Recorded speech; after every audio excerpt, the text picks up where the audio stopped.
છોટાઉદેપુર જિલ્લા મુખ્ય મથકથી નજીક આવેલા ગાંઠિયા ગામે બે નવીન આધુનિક પ્રાથમિક શાળાનો ઉપયોગ કરવામાં ન આવતો હોવાથી શોભના ગઠિયા છોટાઉદેપુર જિલ્લાના મુખ્ય મથકથી નજીક આવેલ ગાંઠિયા સામે શિક્ષણ વિભાગ દ્વારા વર્ષ 2018-19 લાખો રૂપિયાના ખર્ચે 6 થી 8 ધોરણ માટે પ્રાથમિક શાળા આધુનિક બનાવવામાં આવી હતી।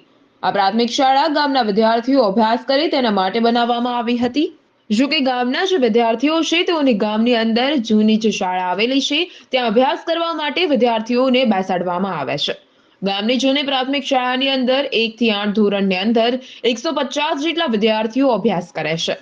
દરેક વર્ગની અંદર એક ધોરણના વિદ્યાર્થીઓને અભ્યાસ કરાવવામાં આવે છે, પરંતુ ધોરણ 8ના વિદ્યાર્થીઓને બહાર બેસી અભ્યાસ કરવા માટે શિક્ષકો પણ મજબૂર બન્યા છે, કારણ કે ગામની જૂની પ્રાથમિક શાળાની અંદર પૂરતા ઓરડા ન હોવાને લઈ શિક્ષકો પણ મજબૂર બન્યા। વર્ષ 2018-19માં નવું બિલ્ડિંગ લાખો રૂપિયાના ખર્ચે આધુનિક બનાવવામાં આવ્યું હતું, પરંતુ તેનો ઉપયોગ કરવામાં ન આવતો હોવાને લઈ વિદ્યાર્થીઓને અભ્યાસ આ રીતે કરવાનો વારો આવ્યો છે। જો કે આ મામલે ગામના લોકોએ શિક્ષણ વિભાગમાં રજૂઆત કરવા છતાં આજ દિન સુધી તેનો નિકાલ કરવામાં આવ્યો નથી તેવું ગ્રામજનો દ્વારા જણાવાયું હતું। સરકાર અને છોટાઉદેપુર જિલ્લા વહીવટીતંત્ર આ બાબતે ધ્યાન આપે તેવી ગ્રામજનો અને લોકોની માંગ છે। અને બીજું એક મકાન છે 2013-14નું છે। આ બંને બિલ્ડિંગ ઉપયોગ વગરના પડ્યા છે। અહીંયા રમતના સાધનો છે, પાણીની વ્યવસ્થા છે, પણ લાઇટની વ્યવસ્થા નથી એવું એમનું કહેવું છે। અને અહીંયા જે બાળકો બેસવાના એ જે જૂનું મકાન છે, ખૂબ ઓછી સ્પેસમાં, ઓછા રૂમોમાં એક જ રૂમમાં એક કરતાં વધારે ધોરણના બાળકો ભેગા થઈને બેસે છે।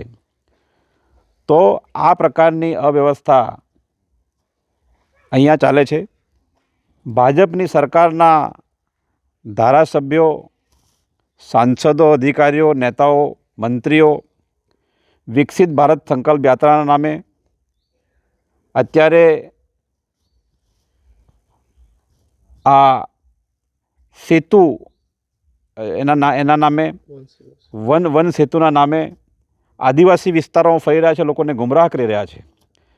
પણ એ લોકો અહીંયા આવે તો છે, એ માત્ર જુએ છે કે અહીંયા વોટ કેટલા મળે, પણ અહીંના બાળકોના શિક્ષણની શું વ્યવસ્થા છે, રસ્તાની શું વ્યવસ્થા છે, પાણીની શું વ્યવસ્થા છે, આરોગ્યની શું વ્યવસ્થા છે, વિકાસની બાકીની યોજનાઓનું શું હાલત છે, એ બધું કશું જોતા નથી।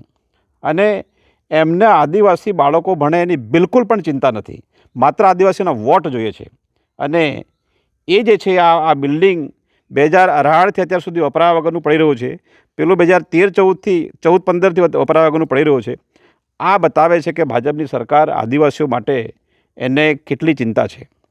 વાતો ખૂબ કરે છે, ભણશે ગુજરાત, ભણશે ગુજરાત, આદિવાસીઓને આગળ લઈ જવા છે, વનબંધુ, આ બંધુ, તે બંધુ કર્યા કરે છે, પણ વાસ્તવિકતા આ પ્રકારની છે। હું આ લોકોની વિનંતીના કારણે, એમના કહેવાથી હું આ મુલાકાત લીધી છે। અને અહીંયાથી હું સરકારના જે પણ અધિકારીઓ હોય, સરકારમાં જે પણ મંત્રીઓ, ધારાસભ્યો હોય, શિક્ષણ મંત્રીઓને વિનંતી કરું છું કે 2018-19ના રોજમાં આ હાઈસ્કૂલ બનેલ છે। આ બાજુ રમકડા તૈયાર થયેલા છે। 2 વર્ષ સુધી કોઈ પાણીની સુવિધા નહોતી, તો ગયા ઉનાળે હેન્ડપંપ થઈ ગયો છે। અત્યારે હાલમાં અહીંયા લાઇટની સુવિધા નથી, એના માટે આ નિહાર બંધ છે।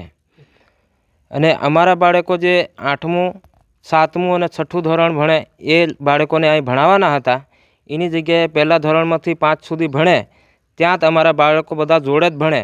હવે જે વધારે ભણે 6 થી 7, 8માં, હવે 5મું ધોરણમાં પહેલાંથી જાય એ છોકરું થોડું ડિસ્ટર્બ ત્યાં કરે એટલે એમનું ભણતર બરાબર યોગ્ય ના કહેવાય, ત્યાં બગડે એમનું ભણતર।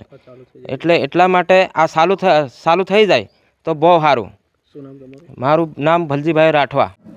હવે નવું બિલ્ડિંગ બન્યું છે, ત્યાં લાઇટની સગવડ નથી, અને આ જૂની બિલ્ડિંગ છે અને ત્યાંથી નવી બિલ્ડિંગનું 1 કિલોમીટરનું જેવું અંતર છે, અને પહેલાં 10 થાંભલાનું એ જરૂર પડે એવું છે। અને અમે અમારી રીતે અરજી ડીપીઓ સાહેબને આપી છે। 18-19માં બનેલું છે, સંખ્યા 150ની સંખ્યા છે, 1 થી 8માં। અહીંયા દરેક ધોરણમાં વર્ગમાં એક વર્ગ બેસે છે અને એક ધોરણ 12 બેસે છે, ત્યારે 8મું ધોરણ 12 બેસે છે। Bhailalbhai Rehan Patel, GTV news, Chhota Udepur.